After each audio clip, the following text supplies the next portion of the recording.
Er wordt ook een videoclip opgenomen hier in Benidorm. Ja, met de Gypsy Kings, met Waarom. En daar ben ik heel trots op. Die heb ik aangeboden gekregen. Ik weet niet of ik mag zeggen van wie. Mag ik wel zeggen, van Moby Dick. En Moby Dick die maakt het mogelijk dat ik onder andere de clip op kan nemen. Ja. Daar ben ik heel dankbaar voor. Clip, en als ik het goed begrijp, is dat je derde single, hè?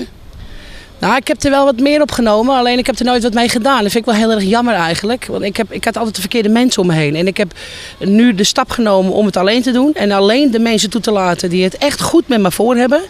En dat komt goed, weet je wel. Ik heb een goed gevoel. Ik heb er gewoon een goed gevoel over. En dit jaar komt er nog iets nieuws uit, maar die legt al een poosje op de plank. Alleen daar ga ik ook een clip onder laten zetten.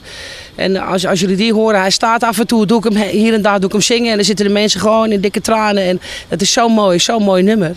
Geschreven door Hans Laus. En ja, dat is gewoon top. Gewoon top. Dus die gaan ze binnenkort ook zien en horen. Nou, waarom? Het is niet de nieuwe single. Daar moet ik heel eerlijk om zijn natuurlijk. Want de Gypsy Kings, onder andere, die doen de opening van Benidorm Zingt Hazes. Want ik wil Spanje en Nederland bij elkaar brengen. Omdat Dre een hele tijd geleden heeft hij geprobeerd om de Plaza del Toro vol te krijgen. En dat is hem helaas niet gelukt, terwijl ik hem dat zo heb gegund, weet je wel. En dan dit jaar zou hij 65 jaar geworden zijn.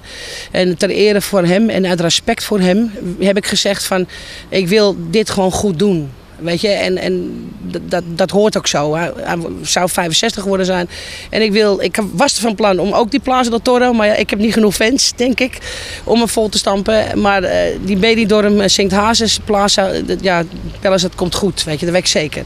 En daarom wil ik, omdat de opening wordt gedaan door de Gypsy Kings, is mij de clip aangeboden door Moby Dick. Om het oude nummer, wat ik voor 2 jaar geleden heb opgenomen met de Gypsy Kings hier in Benidorm, om dat opnieuw op te frissen met een hele mooie clip eronder. Dus vandaar.